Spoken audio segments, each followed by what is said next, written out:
are you? This is Jazz, and this is the soul, the soul leadership program. I'm just getting all mixed up in all the things that I do because as a true Gemini, I have two or three things going on, including the Secret Society of Living Goddesses, in addition to the soul leadership program. So yeah, a lot of titles going on, but what it is in to the bottom of that is that I help people reconnect with their intuition with a lot of joy and heal all that stuff that gets in your way so that you can reconnect to your happiness and never let it go again. That's the crux of it, no matter what program that I offer you.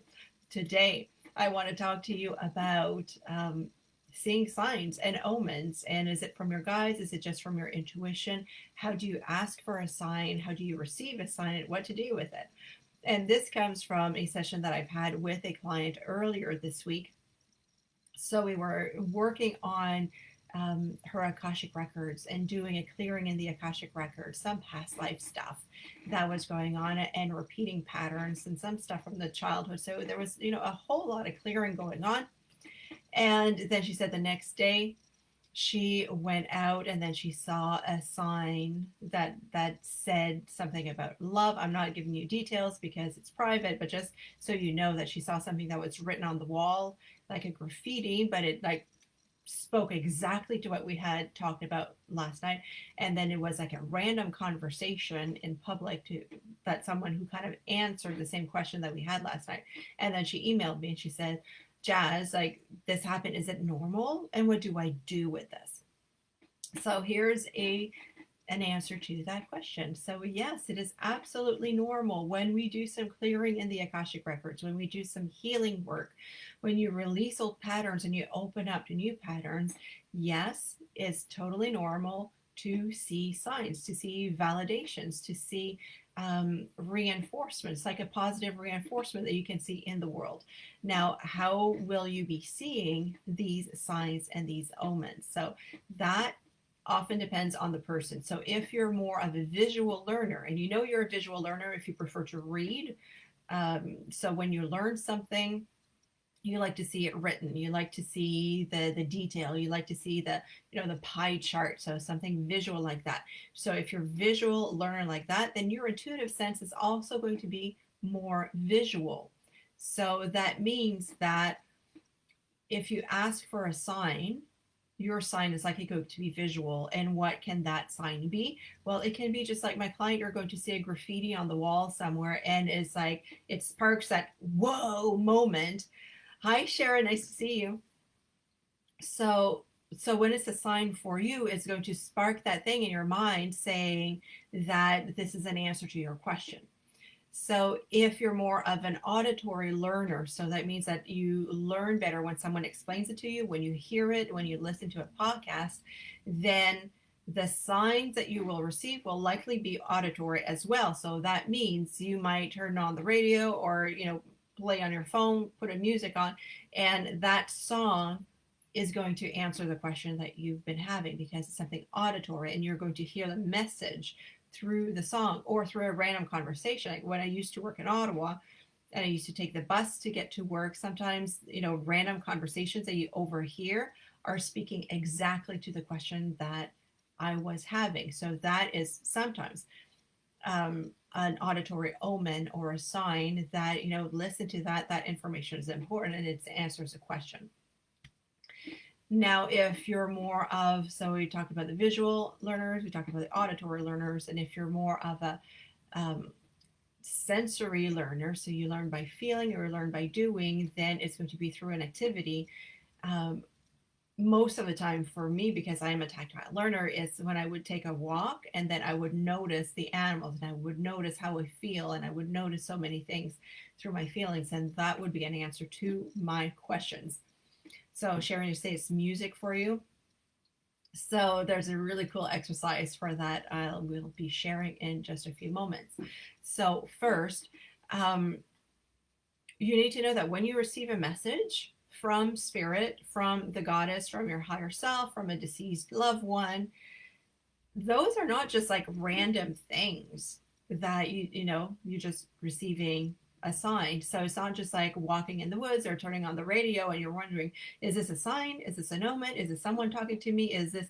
So if you're constantly asking yourself the question, it's probably not a sign for you. Because what are signs and omens? They are answers to your questions. So that means that the ball is in your court first. You need to be asking questions to spirit. You need to be asking questions to your deceased loved one. And you need to be asking, I have this question, I have this concern, I have this sadness, I have, whatever is going on for you. Can you please give me a sign to make sure I'm in the right direction, or just point me in a new direction, help me answer this? So you need to have that conversation going on with the spirit world, whoever you want to pray to. All right, this is non-denominational. So whether you talk to angels or Jesus or your grandmother or, like me, the goddesses or animal totems, you need to be asking for signs so that when you receive signs, you know that you're receiving the sign that you've been asking for, and you know that it's answering the question that you've been asking for. Because otherwise, people just go through life and say, oh, is this an omen? Is this an omen? And it just gets so freaking confusing. So to help you not be confused with your intuition, have that discipline of asking one question. You leave it out there, and then you look for the answers. And the omens, the signs, the symbols, the music you hear, those are answers to your questions. So first step is in your court. You need to have that conversation with your higher self, with the spirit world, and ask a question. Okay, so that's step one. And then you need to be able to know what your intuitive strength is so that you know how to receive those symbols. Because your spirit guides, the angels, they want to work with you, with your energy, with what's natural with you. They won't give you a sign that you're just, is going to go zoom over your head, because they want to talk to you.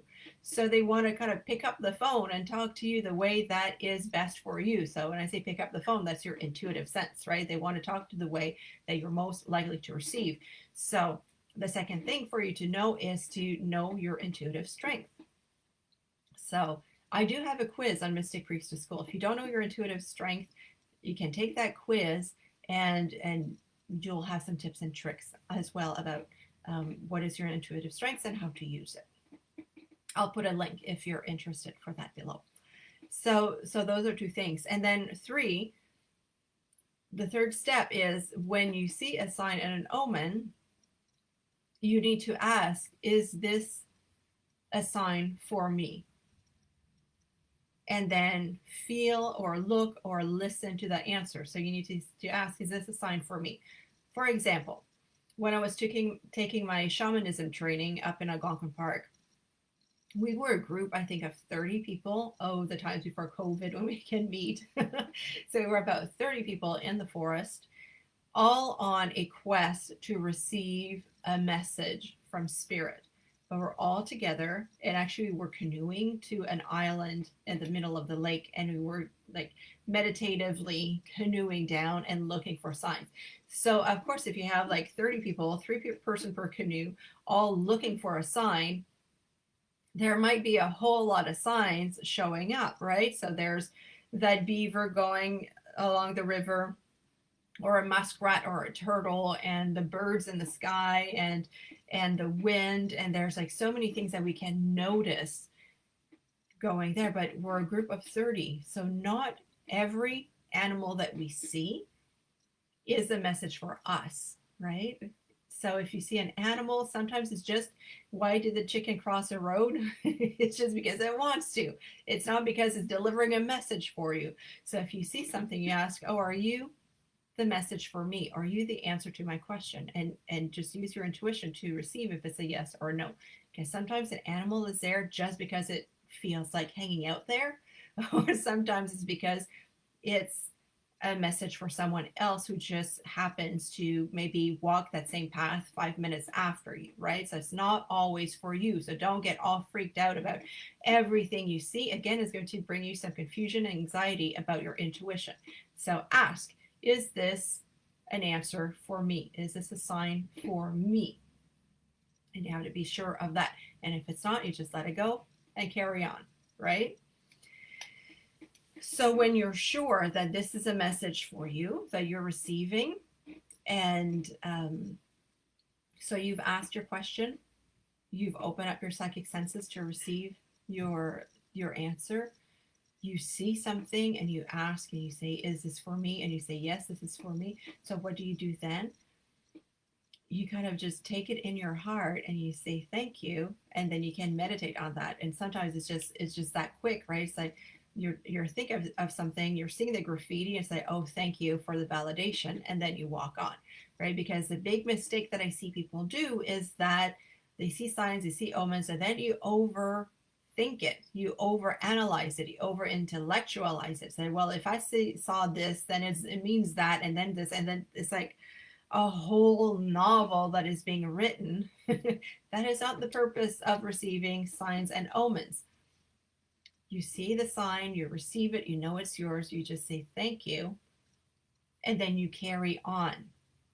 So if it is pointing you in a certain direction, if the sign says, it's something, because there was some client, for instance, they were looking to redirect their work, um, their career, and then not 5 minutes after that process of asking, of being grounded, said, please show me a sign about the redirection. Then there was a transport truck, which was very rare for a transport truck to go on that road, and it had like a big sign and apply for this. So, and it felt like, oh, that's the answer to my question, because it felt true, right? It was not just a random thing, it felt true. So if that's the case for you, if that's the type of sign that you're looking for, then you need to make the next step and actually apply and actually take action, right? Because you know from the law of karma that your circumstances change based on the actions you take. So it's not enough to just receive the message. You also need to take action based on the message. Sometimes there's no action. For instance, there's this really, really fun book by Pam Grout that's called, I think it's MC squared, something like that, like energy equals like MC squared, something like that. Really, really good book. It's been a while since I picked it up, and I might just do it again because I love that book, because it's experiential. So you just, take a chapter, so maybe 2 or 3 pages, and then there's an exercise, and you kind of double dare the universe to answer you within 48 hours. Paraphrasing, but it's kind of the gist of it. So one of those exercises was to receive a message from spirit, just as like a proof that the spirit world exists and that can answer your questions. And one of the things that came to my mind was a feather. But then I thought, oh my goodness, I don't want to receive another feather. Like everybody's all over, like, oh, I received a white feather, and a white feather is my angel. A white feather is this. And I'm like, white feathers are like so overdone. See the bit of the rebel that I am. So I don't want to receive a white feather. Like too many people like white feathers. I want something different. So I said, so you want to send me something, send me an orange feather. See how fun I have with the universe. So I just said, send me an orange feather. And wouldn't you know it, I was walking around my neighborhood, going for a walk, and just under my feet as I was walking, just looking at the sidewalk in front of me, an orange feather right there under my feet. So I kind of had a good chuckle with the universe. And then I picked up the feather because I knew it was mine. Who else asked for an orange feather? And it was right there under my footsteps where I was walking. So I said, thank you very much. Had a bit of a chuckle for the feather in my pocket. Then I was going to my energy worker / therapist the next day as well. And after the session, just walking out of the place, there was a clump of orange feathers as well. And I just kind of pointed out to her and said, what's this clump of orange feathers on your floor? And she said, I don't know. It wasn't there before you came in. It kind of just appeared right there. It wasn't there for my previous client. So I had a big chuckle over that, told her the story about the orange feathers. So she gave me the permission because she didn't know where those feathers came from anyway. So I picked up those feathers and I still have those feathers today. So you see, the importance is to be specific in what you're asking for and then to follow up. So this one didn't really have a follow up in terms of action. It was just like, a validation that spirit is working, and spirit can be as quirky as I am if I ask it to, because spirit loves to have fun. And other times, like for job realignment, you need to take action and actually apply, right? Because you will not get a new job if you never spruce up your resume, if you never send it out. It just becomes in your head, and then you live in your head, and you don't manifest the life that you want because you're not taking action. Your spirit guides are there to help you take action. So the next step and the next step and the next step, not necessarily see the full picture or the full staircase, but they help you take the next step. And those omens, those signs, they're about the next step, usually. Make sense? Let me know. So, Sharon, I promised a quick exercise that you can do for music and listening to that. So, couple of fun exercises that I really love to do. So one thing is, let's say that you have a question, there's something on your mind, something on your heart, there's something that you want to heal. So have that kind of meditative moment where you just surrender it and talk to your guides and say, guides, like this is really on my mind. And I talk to spirit, I talk to goddesses the way I talk to you. So it's very casual and giggly, and sometimes I cry, but it's, there's no, you don't speak in Latin or Old English, just speak like you speak normally, is what I want to say. So just say what's on your mind, what's on your heart, and then surrender it, and then ask for a sign. And you can't ask specifically, and this sign is going to come to me through music. And then notice next time that you're in your car, the radio comes on and there's like that song coming on, and you might notice, like oftentimes what happens for my clients is that this is going to be their grandmother's favorite song, and it doesn't normally play on that station. And for whatever reason, your grandmother liked country and you're listening to a rock station, but you know so it's like something random like that. Or you just have that feeling, or suddenly you start crying, or suddenly you have that release, then you know that that song is for you. So that is one way. So you have that meditation, you ask for the sign, and then next time the music comes on, you kind of just listen. Or sometimes it's like if you're walking through a store and suddenly that music is blasting, or maybe it's the same song that plays like 3 times in a row. It plays in your car, then it plays in the store. So listen to those repetitions as well. Another fun thing to do is, like, if you have your MP3 player and then you just click like random and you go like pick a number like 7 or whatever, and then you go like shuffle, shuffle, shuffle, shuffle, shuffle like 7 times, and then there's that song, and that can be the answer to your question. So anything that is music for you, anything that is auditory, play with that, right? Break the rules. I'm here as like the rebel intuitive to tell you, break the rules of what you think is right and find what works right for you. So those are the steps. I hope it makes sense. What are omens? What are signs? They are your guides, your higher self, your angels helping you with the next step in your journey, encouraging you, validating the presence of the divine in your life. So that's what it is.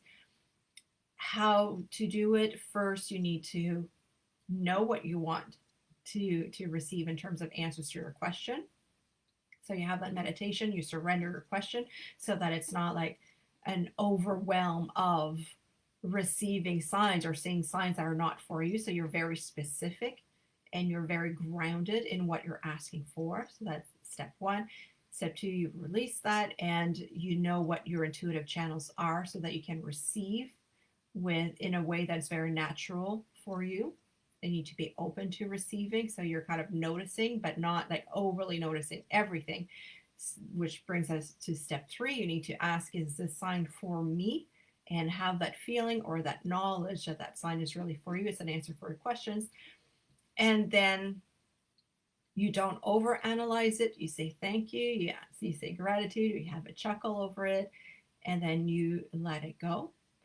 And then final step is taking action when appropriate. You take action following up on the guidance that you receive. There you go. I hope that makes sense, that it clarifies some of the omens. So you see there's nothing spooky or woo-woo or difficult about that. It's just a conversation between you and your guidance system. And it's a way to receive messages in a way that can really support you in on your path of healing and spiritual growth.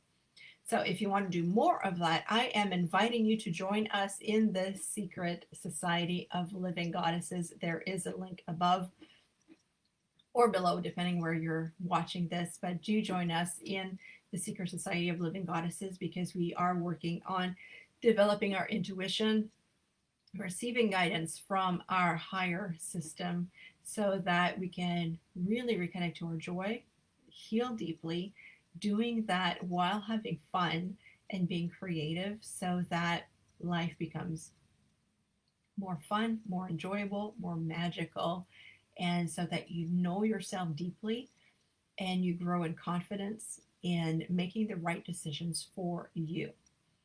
I hope you'll join me there. If you have any questions, post that in the comments. I love hearing from you. And until next time, big, big hugs from my heart to yours. Have a great day.